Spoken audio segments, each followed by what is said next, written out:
If you thought this week was just a calm runway into January, think again.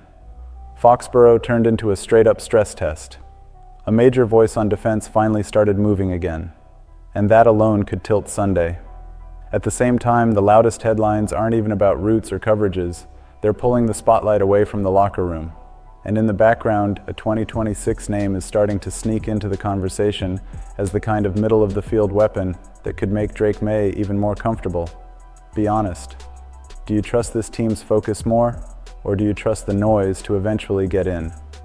All right, if you're riding with Patriots Nation, hit like, subscribe, and drop a comment as we go, because I can already tell this one is going to split people. You ever notice how the Patriots seem to get a little more dangerous right when the rest of the league starts to exhale? That's the vibe when the clearest signal of the week showed up, and it wasn't some polished quote at a podium. It was a body moving at practice. Because when you're 13-3 and everybody's talking seeding and playoff paths, the postseason comes down to something simple. Who can actually line up on Sunday? Robert Spillane was back at practice for the first time in 4 weeks. 4. The captain. The leading tackler. The linebacker who gets everybody aligned and plays with that edge in the middle. He missed the last 3 games with foot and ankle injuries. And even with that time off, he still leads the Patriots with 97 total tackles. That's not a cute stat. That's real impact. And this didn't feel like a let's just see how it feels situation either. Spillane said he's fired up, itching to get back out there and help on Sunday. That matters against Miami because the Dolphins live on tempo and space. They want linebackers thinking for half a beat, then they hit you with speed and chunk plays. Without a steady communicator in the middle, you can survive. But you're flirting with one explosive play turning into a wave. With Spillane, faster calls, cleaner fits, and a guy who can slam the door before it swings open. Still, it's not all relief. The injury report started the week with 15 players. 15. That's the kind of number that has fans refreshing their phones like it's a 2-minute drill. Friday did bring another encouraging sign. Fullback Jack Westover returned to practice too. Quietly, that matters for identity. Physical football, short yardage, the gritty stuff that keeps games from getting loose. The tension is still real though. The Patriots were still missing edge rusher Harold Landry, knee, defensive tackle Kyrus Tonga, foot, and left guard Jared Wilson, concussion. Those absences hit 2 areas that decide January games: pass rush and interior protection. One update from Vrabel can swing this from "we're getting healthier at the perfect time" to "we're still threading a needle." Mike Vrabel is set to update everyone later today, so we'll find out how close this team really is. And while it's nice to see bodies coming back, the biggest weight this week isn't on a depth chart. Some challenges don't get solved with scheme. They don't show up on highlight reels. They test chemistry, routine, and the mental toughness of a locker room. Right now, the headlines outside football are loud, too loud to ignore. Stefon Diggs, the Patriots' #1 wide receiver, is in the middle of serious legal trouble. He's been charged with felony strangulation or suffocation and misdemeanor assault and battery stemming from an incident on December 2nd involving his then personal chef. His arraignment is scheduled for January 23rd, 2 days before the AFC Championship game is set to be played. On top of that, defensive tackle Christian Barmore is also facing 1 count of assault and battery on a family household member, with an arraignment scheduled for February 3rd. And look at when all of this is landing. New England just secured its first AFC East title since 2019. The Patriots are 13-3. Week 18 is coming at Gillette Stadium against the Miami Dolphins, 7-9. And there's still an active path to the AFC's top seed if the Patriots win or tie against Miami, and the Denver Broncos lose to the Los Angeles Chargers. So yeah, the stakes couldn't be higher, but the danger isn't only the outside noise, it's what that noise can do inside the building. Focus slipping, routine breaking, guys feeling pulled in different directions. That's the part fans worry about. Diggs spoke briefly and said he can't discuss an open case, but he admitted it's been an emotional time. He apologized for not being available the last couple days.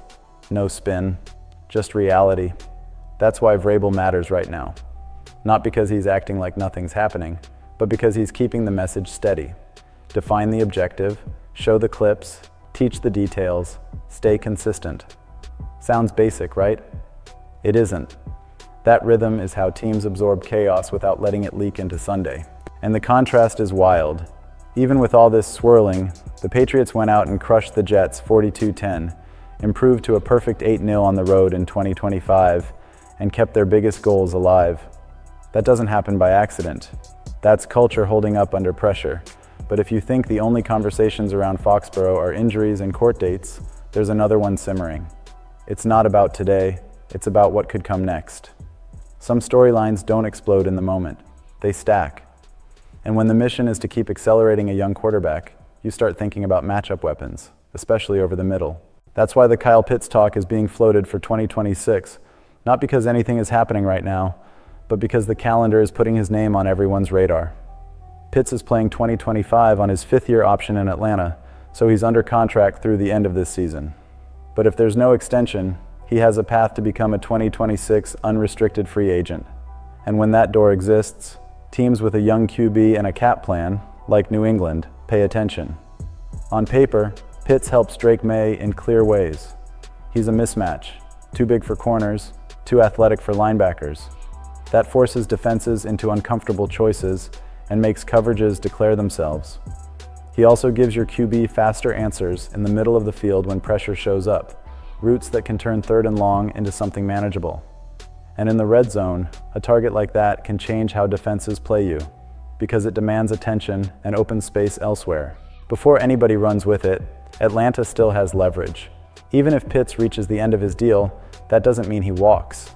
The Falcons can extend him before the market or use the franchise tag. So the honest read is monitor it, not it's happening. Still, if a talent like that ever touches the open market, it becomes a league-wide bidding war. And as if that future talk wasn't enough to light up the comments, the present is getting disrespected in a way Patriots fans recognize immediately. Whenever the Patriots start winning again, the respect always lags behind the criticism. Drake May is calm, humble, doesn't chase attention, he just keeps winning. 13 wins. A team built for a playoff run. And yet the loudest takes aren't giving him credit. They're trying to shrink what he's doing. One of the biggest voices pushing that is Cam Newton. Newton has called the Patriots fool's gold, suggesting the schedule is the real reason the wins piled up. And now he's taken it to a new level, calling May a game manager, not a game changer, even as May is the frontrunner for MVP. That's where it stops sounding like normal critique and starts sounding personal.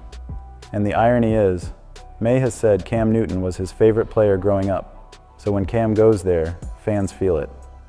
On his podcast 4th and 1, Newton somewhat praised May's potential, then implied May was partly tied to Robert Kraft moving on from Jared Mayo after last season, before circling right back to the game manager label. The backlash makes sense because the words don't match what the Patriots have put on tape.